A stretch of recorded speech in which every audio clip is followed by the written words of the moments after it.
ॐ नमः शिवाय गुरवे सच्चिदानन्दमूर्तये निष्प्रपञ्चाय शान्ताय निरालम्बाय तेजसे।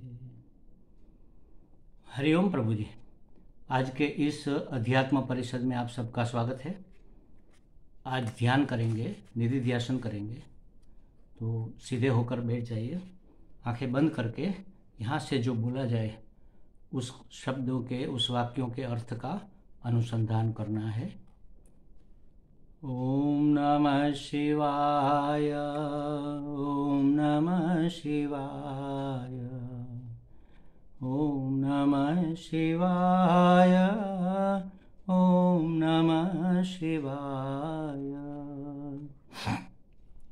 ओम नमः शिवाय, ओम नमः शिवाय, ओम नमः शिवाय, ओम नमः शिवाय, ओम नमः शिवाय, ओम नमः शिवाय, ओम नमः शिवाय, ओम नमः शिवाय, ओम नमः शिवाय, ओम नमः शिवाय। भगवान शिव जी को नमस्कार। हे परमात्मा, आपका ऐश्वर्य ही इस जगत का उदय, इस जगत की रक्षा एवं इस जगत का प्रलय करने वाला है। जगत सर्जन, जगत का पालन एवं जगत का लय सतत हो रहा है। वह तेरे ही ऐश्वर्य की ओर निर्देश करते हैं। वे सतत आपके ही दर्शन कराते हैं। प्रत्येक क्षण में यह जगत नए नए रूप लेता है। प्रत्येक क्षण में परिवर्तन, प्रत्येक क्षण में सर्जन, ये सब आपकी ही विभूति है। और इसी तरह संहार भी, जिसका उपयोग समाप्त हो चुका है, जिसे अब परिवर्तन की आवश्यकता है, उसका संहार और इस सर्जन की प्रक्रिया सतत चलती रहती है, निरंतर चलती ही रहती है।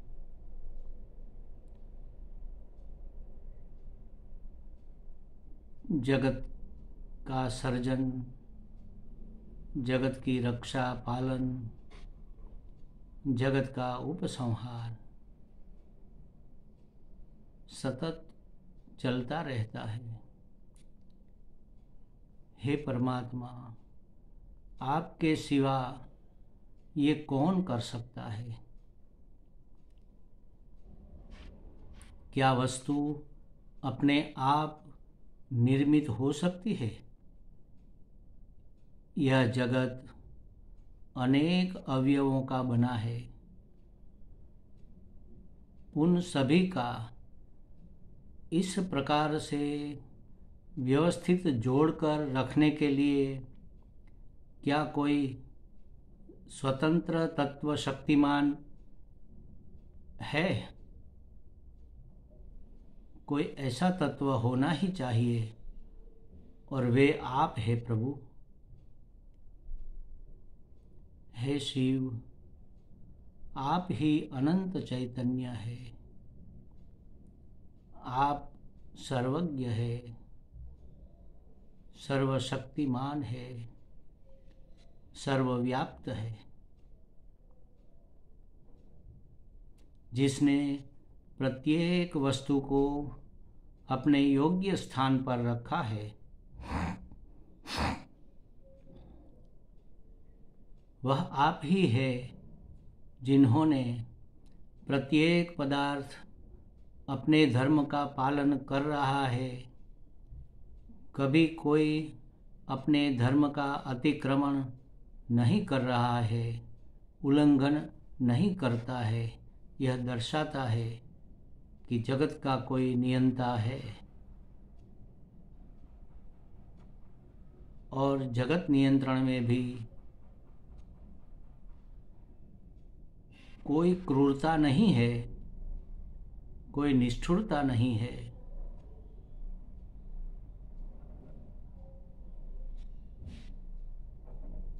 सर्वत्र हितेच्छा है, सबके हित की इच्छा से सब कुछ हो रहा है।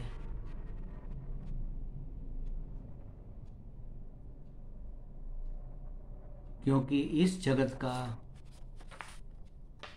सर्जन, पालन, नियंत्रण करने वाला तो सब कुछ जानता ही है और उसे सर्व का ज्ञान है, और वही सर्वज्ञत्व जगत में सर्वत्र स्पष्टतया अभिव्यक्त हो रहा है। अनेक पशु पक्षी, जीव जंतु, वन वृक्ष वनस्पति, पुष्प फल, इन सभी में वही सर्वज्ञ की ही अभिव्यक्ति है।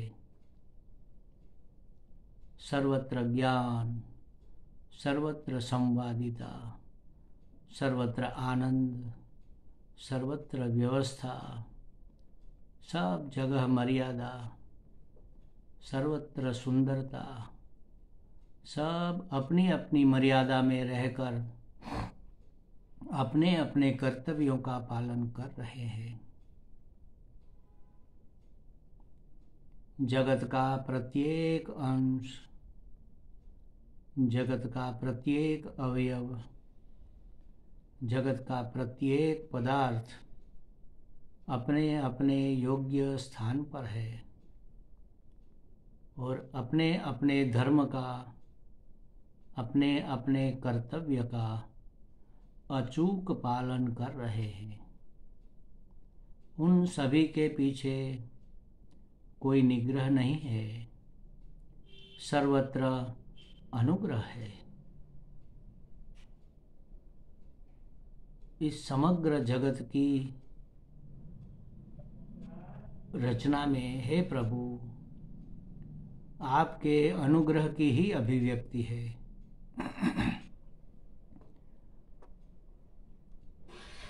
सर्वत्र समरसता, सर्वत्र अनुग्रह।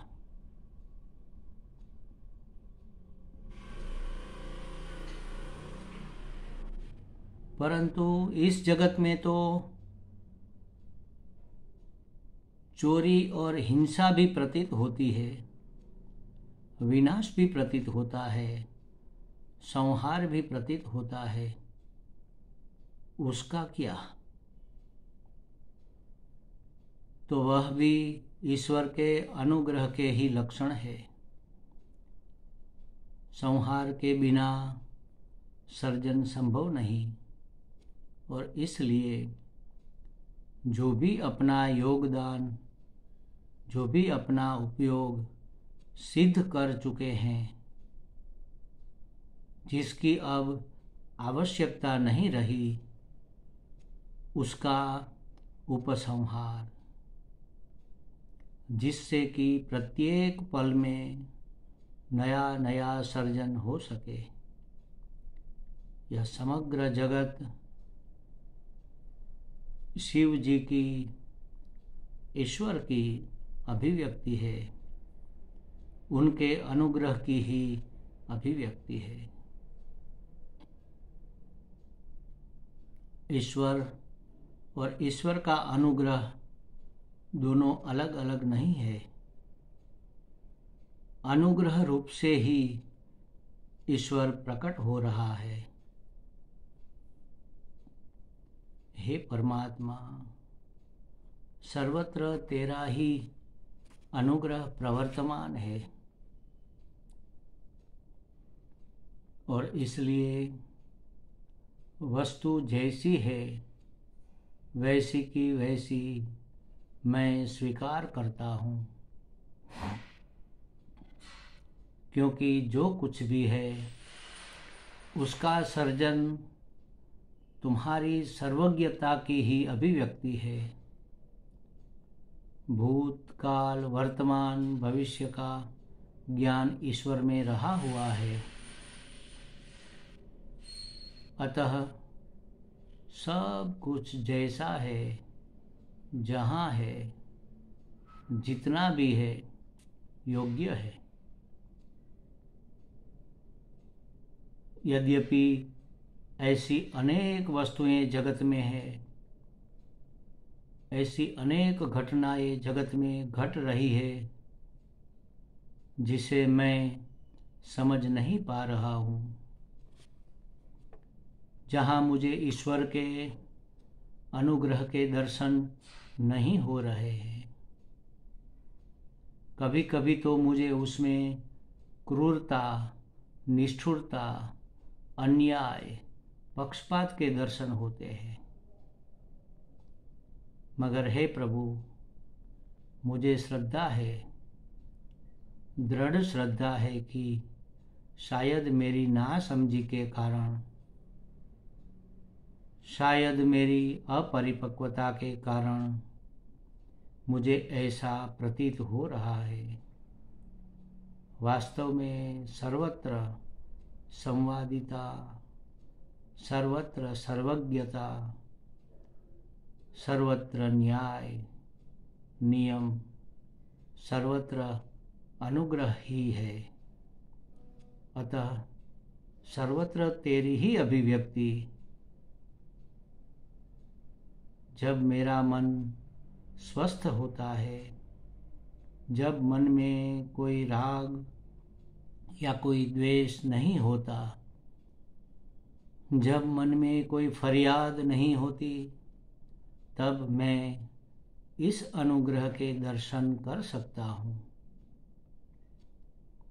मेरा अपना जीवन भी इसी अनुग्रह की अभिव्यक्ति है,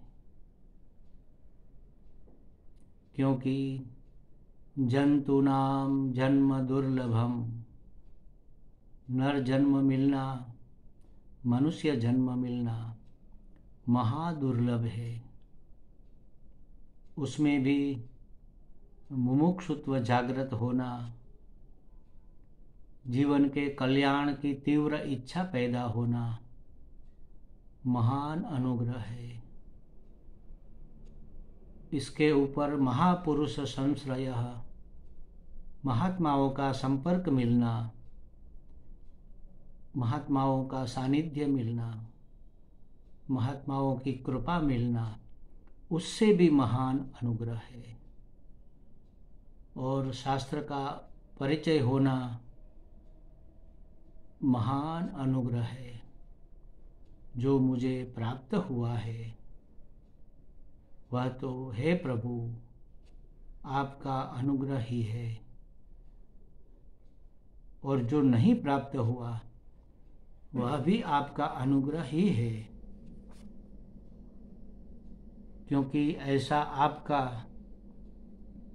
आप सर्वज्ञ का,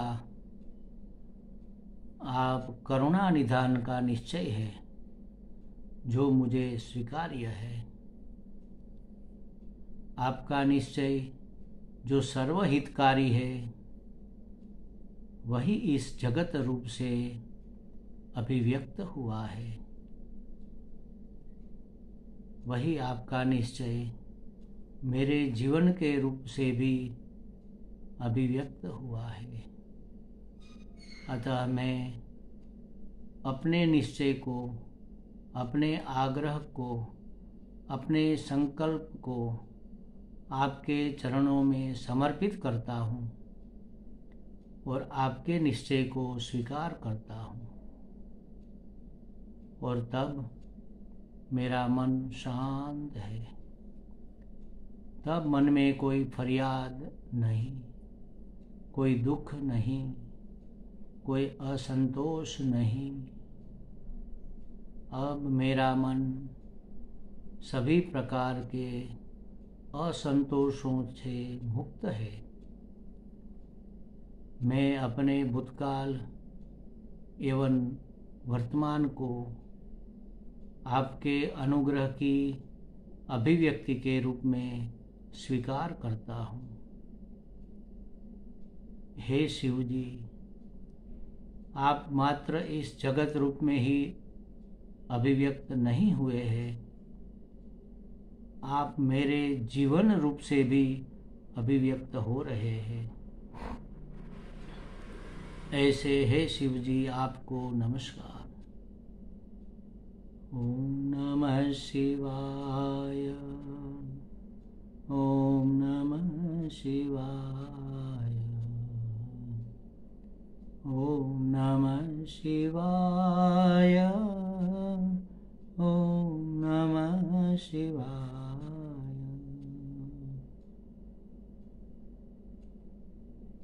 ओम नमः शिवाय।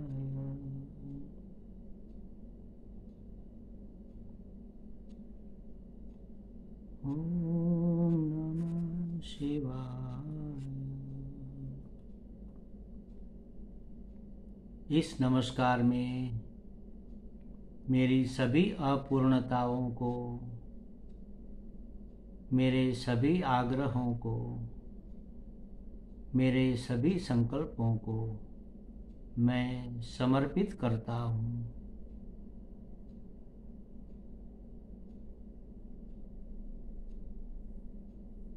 इस नमस्कार में निर्वाण का, मुक्ति का अनुभव करता हूँ। सर्वत्र जो है, जैसा भी है, जहाँ भी है, आप ही तो है। इस समझ में, इस ज्ञान में मन संघर्ष रहित होता है, संशय रहित रहता है, शांत प्रशांत है।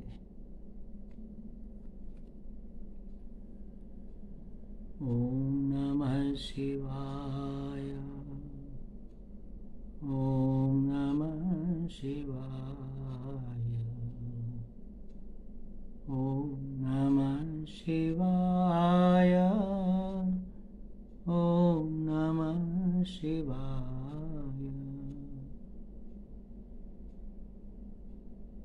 इस नमस्कार में मैं अपने आप को समर्पित करता हूँ आपके चरणों में।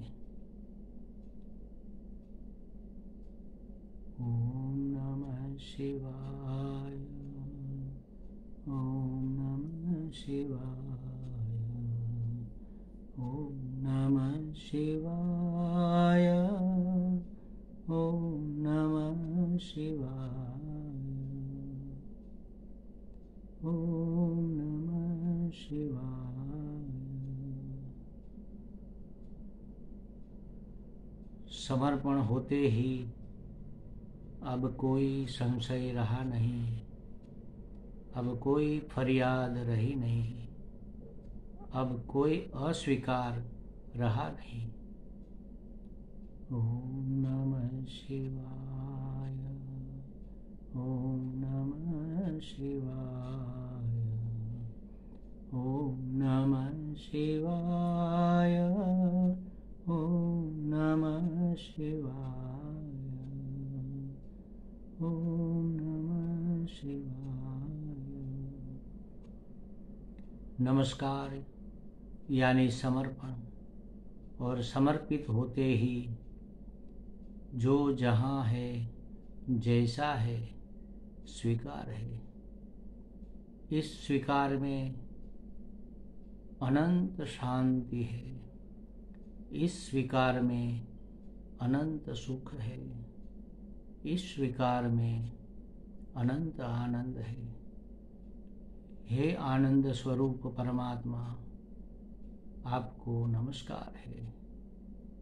ओम नमः शिवाय। ओम नमः शिवाय।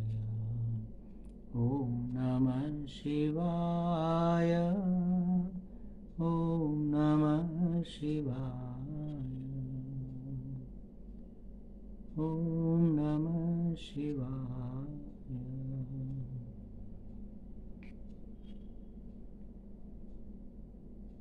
ओम नमः शिवाय।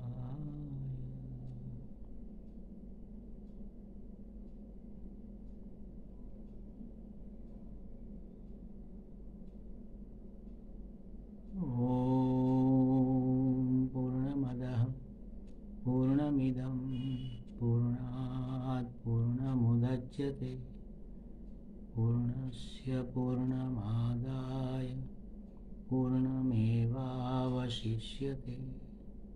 ॐ शान्ति शान्ति शान्तिः। हरिः ॐ।